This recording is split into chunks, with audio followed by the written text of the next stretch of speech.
"Please don't hurt me," she whispered, voice small enough that it could have been a mistake, but the ceramic cup trembled in her hand, and everyone at the front of the diner heard it.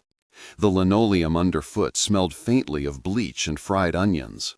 The fluorescent lights hummed like a tired insect, and a cold draft from the door slid along the back of her neck.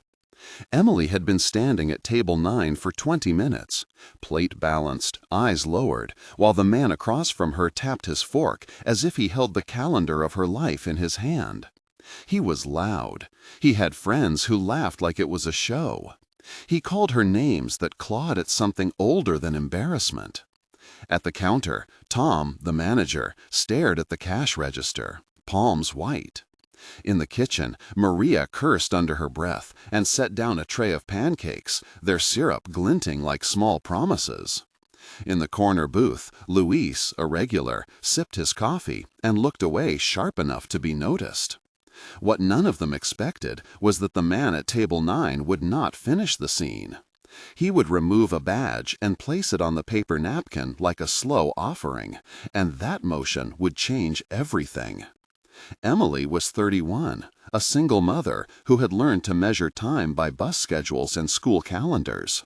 She had started serving tables at 17 to help her mother pay the rent, and the diner had become a second skin. Her back ached in ways she kept secret, the knots forming where hope met exhaustion. At home, an apartment 2 blocks from the bakery, her son Jonah slept with a flashlight because the power bill had been late more than once. Jonah collected rocks and questions, and Emily collected shifts, phone calls about late fees, and the kind of pride that hurt when it did not pay the utilities. She had training certificates folded into a drawer, dreams of a catering class she could not afford, and a small stack of apology notes from customers who had promised to come back and never did. The walls of her life were paper thin, but held portraits of dignity. Jonah's crooked smile, a note from a teacher praising his reading, the way Emily smoothed his hair before school and said, "I am doing this for you." She had known humiliation before, quiet versions that arrived in the form of rolled eyes or turned backs. But this day felt like the sum of years condensed into minutes. Her backstory ran deeper than the diner. She had grown up in a neighborhood where generosity was often the currency you paid with after someone fell on hard luck. Her father had taught her to respect work, to fold napkins like they were letters, to say please and thank you even when the world was rude. He had left when she was 10, and what he left behind were lessons on resilience and a battered toolbox she kept under her bed. After he left, Emily took responsibility early. She worked at the bakery, at a dry cleaner's, then at the diner full-time while finishing high school nights. The smell of yeast and coffee were the scents that shaped her youth, and the creak of the diner door was the sound that announced each morning small battles. She had applied to community college twice and been denied both times, not for lack of talent, but for lack of funds. Each rejection had taught her to be practical, to bend without breaking, to clutch dignity like a secret talisman. Her life was a ledger of small sacrifices and quiet joys. There were people who had noticed her. Maria, the short-order cook, had watched Emily hand extra slices to kids who could not pay. Tom had slipped her shifts higher pay on holidays. Luis kept a folded 5 in his wallet that he sometimes slid under her register with a wink. Pastor Helen from the community center recognized Jonah at a summer program and would often leave flyers about after-school tutoring for Emily on the counter.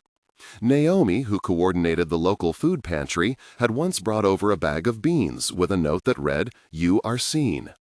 These names formed a soft network around Emily, invisible threads of help that kept her from falling.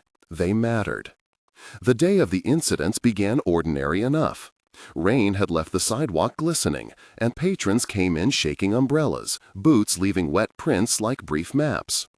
The diner smelled of coffee, butter, and the metallic tang of a grill. Emily moved from table to table with practiced care, a towel over her shoulder, a pen behind her ear, greeting regulars with that familiar warmth that arrives when someone remembers your usual order. Table 9, though, was different. The man there smelled of expensive cologne that did not fit his worn jacket. He spoke with a voice that assumed the room was built to echo his complaints. When he stood and pushed a cup aside with disrespect, his friends laughed, and the laughter spread like oil, slick and chilling. Emily's hands shook, the edge of the napkin cut her palm, and she heard herself apologize for being late with an order she had not meant to be late about. His words hit like small pebbles at first, and then as if someone had fishtailed a truck on a rainy road. An observer had been there long before the incident, a quiet presence with a plain jacket, eyes that catalogued patterns. He had eaten at the diner on rainy afternoons for months, a regular who sat at a back booth and watched faces like someone reading a book. His name was Captain Elliot Stone, though his badge was not the kind of thing he wore for theater. He was a plain man in his 40s with a scar near his chin and A softness in his gaze that suggested a life lived between duty and regret. On this day he had brought no uniform jacket, only a faded baseball cap and a notebook where he doodled scenes and names. He saw Emily pause, saw the way the cup trembled, and something inside him tightened. He watched as Tom glanced at the door, as Maria clenched a spoon, as Louis stared at his coffee. Then he stood and walked toward table 9. The confrontation began with a simple request and became a study in edges. Dialogue spread like a rope being pulled taut between people who had been holding their breath. In the main scene, exchanges stretched, layered with looks and small gestures. The man at table 9 said, "You should be more careful about who you serve. This place is a business, not a charity." Emily replied, "I am caring for people. I am doing my job right now." The man sneered, "That is not a job, sweetheart. That is a pastime for people who have no place else to go." Captain Stone said, "Sir, you need to leave her alone." The man looked at him and laughed. "You, the manager now. Are you going to write her a note for feeling offended?" Tom said, "We asked you to be respectful or leave." The man shot back, "Who are you to tell me anything? I pay for the seats here." Maria yelled from the kitchen, "Hey, that is enough." Captain Stone placed his badge on the napkin and said, "I am not here to punish you. I am here to remind you, dignity is not a privilege." The man snarled, "Take your badge and shove it." Captain Stone answered calmly, "I will not be part of a moment that makes someone feel smaller." The room held its breath at each line and each small motion. The exchanges numbered more than a handful, each one opening an emotional wound and then tending it with small acts of courage. The tension in this scene was thick.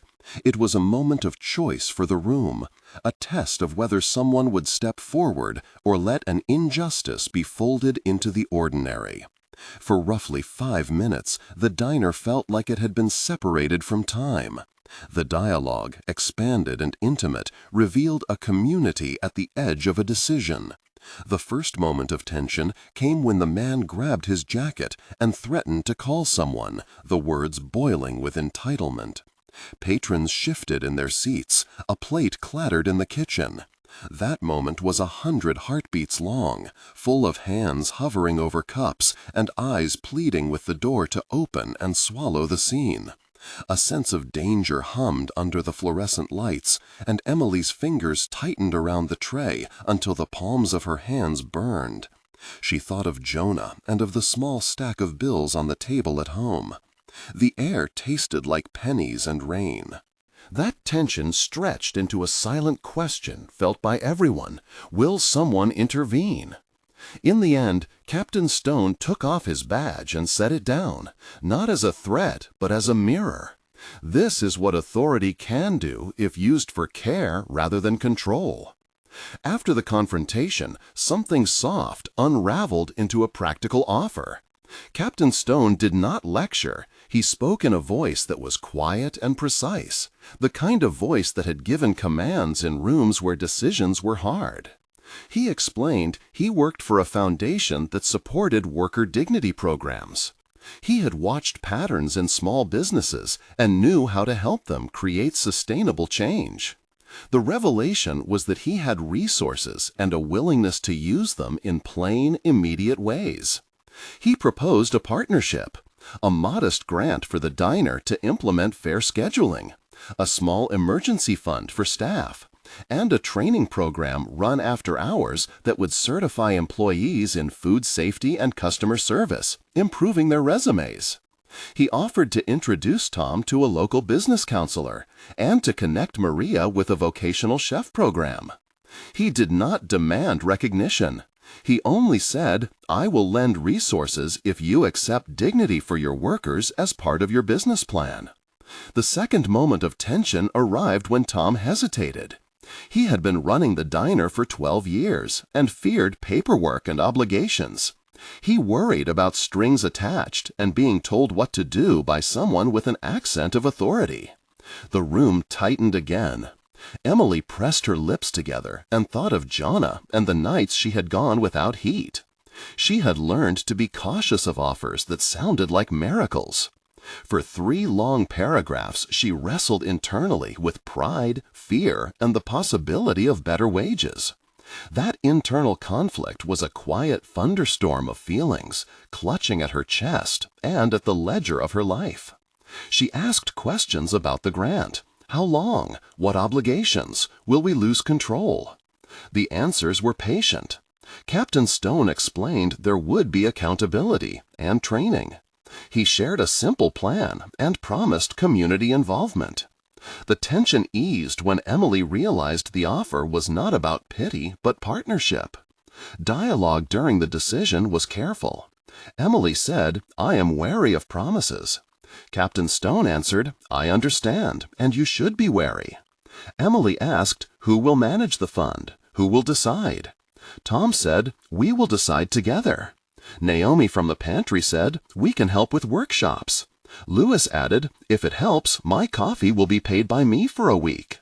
Maria said, "I will teach the class on weekends for free at first." Javier, the busboy, chimed in, "I can help with maintenance." Sandra, a regular, said, "I will post on my business page."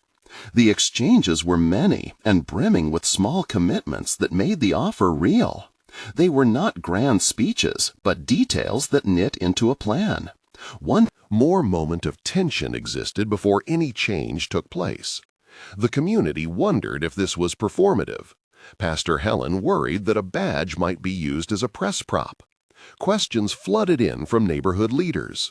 A meeting followed, public and meticulous, where legal forms and schedules were examined. That meeting held the taste of metal and coffee and the weight of consequences. For roughly 6 paragraphs, the community debated, held up signatures, and argued about oversight, about preserving the diner's autonomy while guaranteeing workers fair treatment. The tension there was methodical rather than explosive, filled with the grinding sound of bureaucracy and the occasional warmth of empathy. Emily accepted the partnership. She signed documents with hands that shook not from fear, but from the gravity of possibility. The training began, and the diner rearranged schedules so that no one worked double shifts without extra pay. A small emergency fund was established, with Naomi overseeing withdrawals and reporting monthly to a committee that included Tom, Maria, Emily, Captain Stone, and a representative from the community center. The badge had been placed in a frame in the back of the diner for a few days. Then it was removed and returned to Captain Stone after a week, because his promise had been that he would empower the people, not decorate the walls with authority. At 1/3 of this story, I want to pause and invite you into the conversation. If you have ever felt powerless watching someone be humiliated and wanted to say something but did not, you are not alone. Share your experience in the comments, starting with "I saw" and then a short sentence about what happened. By telling your story, you help others see that silence is common but not inevitable. Your words can give courage to someone who is holding back. If you have acted in a small way and it made a difference, tell us too, because those moments teach us how to be better neighbors. Community matters, and your voice is part of the change. The training sessions were textured with sensory detail. The smell of lemon cleaner and the clatter of chairs became the soundtrack of learning. Emily practiced customer service role plays until her hands remembered new ways to steady plates. Maria stood at a whiteboard and drew plating diagrams with the thick smell of grease still on her apron. Naomi led financial literacy workshops with paper handouts and coffee stains, the rustle of pages punctuating lessons about budgeting. Captain Stone visited occasionally, bringing a quiet accountability and a coffee he refused payment for. People spoke with quieter tones and more respect. The diner began morning shifts with a collective checklist and ended nights with a shared counting of tills that felt less like fear and more like stewardship. The epilogue tracks real changes over time and measures them in names, numbers, and renewed dignity. 1 month later, Emily had received her first adjusted paycheck with a change in overtime policy. Check showed an increase of $200 compared to previous months. Jonah's school reported that attendance improved because he was not pulled out early for errands. Tom and Maria had attended 2 workshops on fair scheduling and had implemented a policy that guaranteed 1 guaranteed day off per week for full-time staff. Attendance at the diner rose by 5% as regulars noticed kinder service and spread the word. The emergency fund had already been used twice, once for a bus fare emergency and once to cover a shortfall in a prescription. The community felt the ripple in small but concrete ways. 3 months, the metrics were clearer. The training program had certified 12 employees in food safety, 9 of whom used the certificates to apply for higher-paying positions or to demand better pay. The diner partnered with a local catering company to provide weekend shifts and earned a modest supplemental income of $600 a month that was divided into a staff bonus pool. Jonah started a reading club at Pastor Helen's Center with 5 other children, and Emily volunteered an hour a week to help. Naomi's report showed that the emergency fund had stabilized with a revolving balance of $800 and stricter guidelines. The community center reported 8 new volunteer mentors connected to the diner program, and local businesses began donating ingredients for staff meals. The change was measurable and tangible. 6 months later, the transformation was more than numbers. The diner had become a small hub of community investment. Employment records showed that median staff income had risen by 15% and staff turnover had decreased by 40%. The training academy that Maria helped lead had graduates who moved into supervisory roles, and 2 staff members had secured scholarships for culinary certificates. Captain Stone had returned his badge to his uniform and resumed work, but his presence was quieter now, more neighbor than authority figure. Jonah's teacher wrote a note expressing gratitude for Emily's involvement in the reading club and noted improvements in Jonah's confidence and grades. The emergency fund had strengthened to a reserve of $1,200 thanks to community donations and a monthly micro-fundraiser run by Sandra on social media. The diner posted a small plaque recognizing community partners, and the sign read, "Dedicated to Dignity and Partnership." People in the neighborhood spoke openly about the change, and small businesses nearby reported better foot traffic as the diner became a place where people felt respected. In the end, the most meaningful metrics were not only income or attendance, but the language people used. Customers began to ask, "How is Emily doing?" and not, "Where is my pie?" Employees used the word dignity without sounding like it belonged to someone else. The man who had been rude was never asked back. His name was a quiet lesson rather than a scandal. The badge that had once been a symbol of authority had become a story about responsibility. Emily's life did not become easy overnight, but there was air in the ledger for unexpected bills and a steadiness in her step. Jonah started putting his stones into a jar to save for a bicycle, and he smiled in a way that suggested he believed in small futures again. If this story moved you, consider subscribing for more stories of community transformation and practical partnership. Share this video with someone who needs to see that dignity can be restored with patience and resources. Leave a comment beginning with "I saw" if you have ever been in a similar situation, or "I acted" if you ever stepped in to help. Your words build the map for others who want to do the same. Sometimes change begins with a badge placed on a napkin, and sometimes it begins with a voice saying, "Please do not hurt me." If you were touched, be the next hand that helps.